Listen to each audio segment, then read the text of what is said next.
Nos tempos da antiguidade, nós encontramos uma festa muito curiosa, realizada na Europa Ocidental. Era uma festa em honra do deus Apolo, que demarcava oficialmente a entrada do solstício de inverno. Essa festa era marcada no dia 22 de dezembro, quando entrava oficialmente a vigorar o inverno europeu. E essa era uma festa que reunia muita gente, principalmente em Roma, porque o templo de Apolo em Roma levava muita gente de todas as regiões dominadas por Roma, arredores, para a festa que tinha lugar na capital. Essa era uma festa que hoje nós chamamos, os historiadores chamam, de uma festa eminentemente pagã. Porque durante 3 dias, o povo se unia em torno da figura do deus Apolo, que representava o sol. Na hora em que o céu da Europa se toldava, que a neve começava a cair e que o sol desaparecia, o povo fazia procissões, evocando a presença do sol, que sempre passava no carro de Apolo. Era Apolo que conduzia no seu carro o sol. E na Europa Ocidental, era comum que as pessoas, principalmente as donas de casa, pusessem as frutas das diversas estações para secar, para desidratar, a fim de que pudessem comê-las no inverno. Preparavam pães, alguma peça de tecido, para que nesse dia pudessem trocar entre si, as vizinhas, os familiares. Só entre as senhoras isso acontecia. E ao lado de tudo isto, se homenageava ao solstício. Foi graças a essa festividade em honra de Apolo que surgiu o Natal de Jesus. Porque todos sabemos que ninguém jamais descobriu ao certo qual foi a data em que Jesus nasceu. Uma vez que houve, depois do seu nascimento, mudança de calendário. Passamos a viver sob o calendário de Dionísio o Pequeno, e o abade Dionísio Exíguo, ou Dionísio o Pequeno, foi aquele calendário que colocou 2 meses novos no calendário até então existente.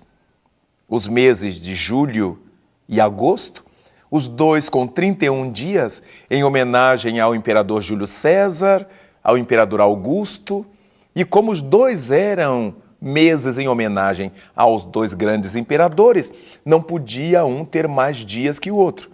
Foram tirados 2 dias do mês de fevereiro, que passou a ter 28 dias.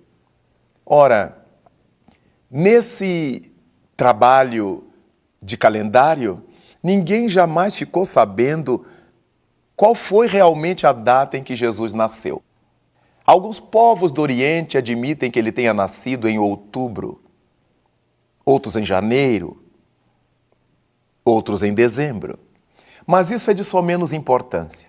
A data que nós homenageamos o Natal hoje é uma data fictícia, é uma data tradicional, é uma data postiça alinhavada pela Igreja. E como foi que a Igreja resolveu escolher essa data?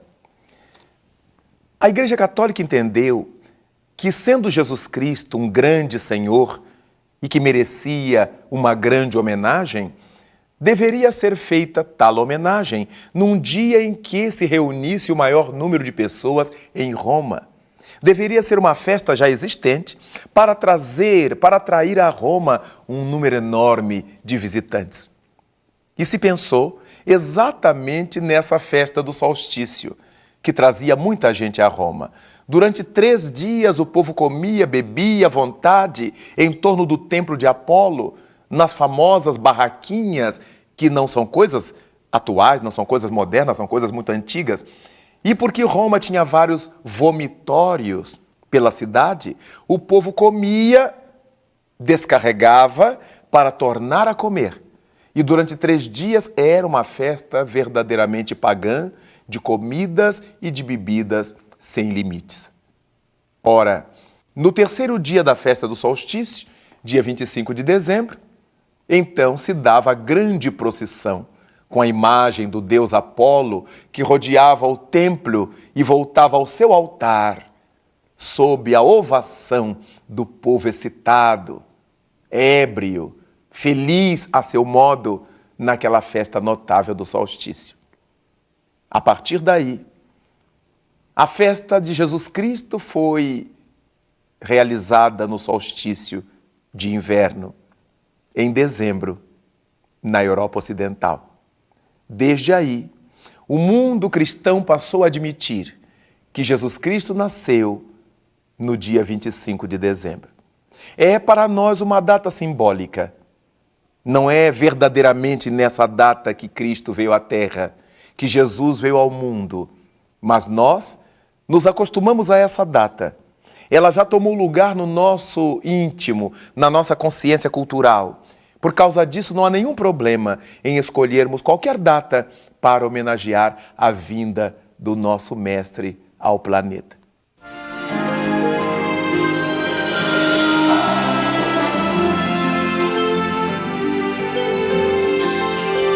A partir do momento que sabemos que a data do Natal é uma data simbólica, que nós já introjetamos em nosso psiquismo cristão, vale a pena pensar que Jesus Cristo nasce em nós, nasce em cada criatura, em períodos diferentes de sua vida.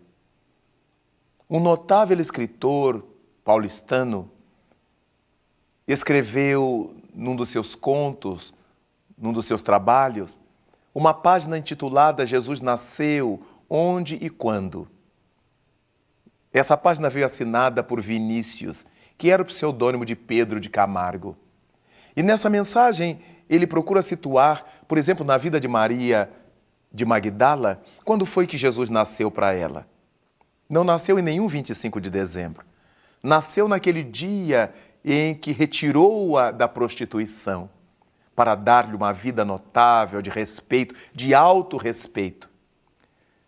Se perguntássemos a Simão Pedro, para ele, quando foi que Jesus nasceu, certamente ele poderia responder que Jesus nasceu depois que ele havia negado 3 vezes e se deu conta do equívoco.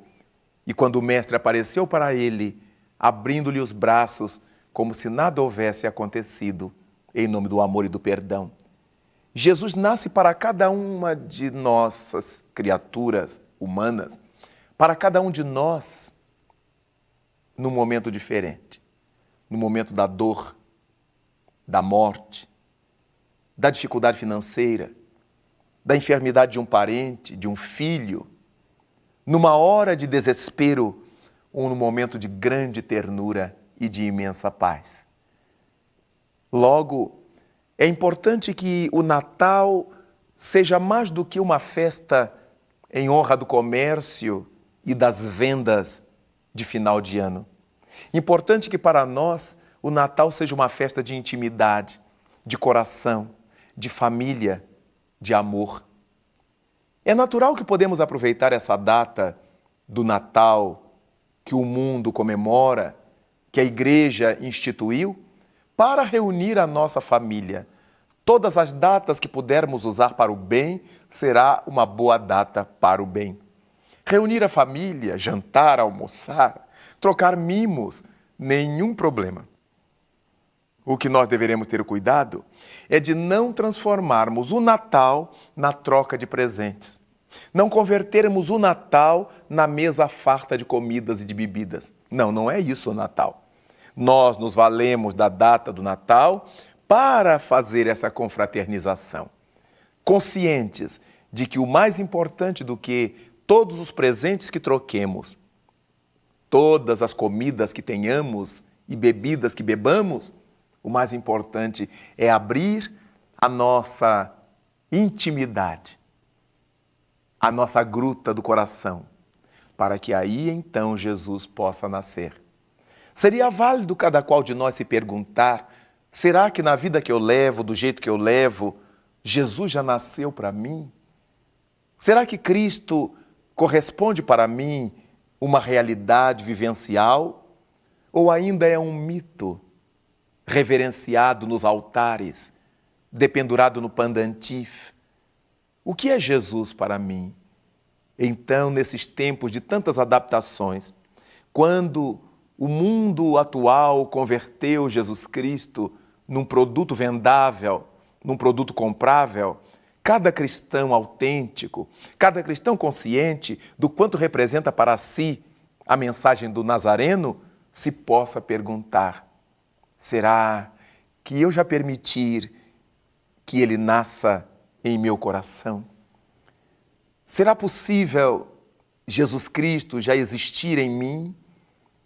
E quando nós estivermos conscientizados de que Cristo já nasceu em nossa intimidade, apesar de todos os ademanes em torno dessa data, das vendas, das compras, dos móveis novos, da casa nova, dos presentes, das comidas, das bebidas, se apesar de tudo isso e além de tudo isso, nós já tivermos conseguido que Jesus Cristo se aninhe em nosso coração, já tivermos logrado entronizá-lo em nós, a nossa vida terá ganho qualidade.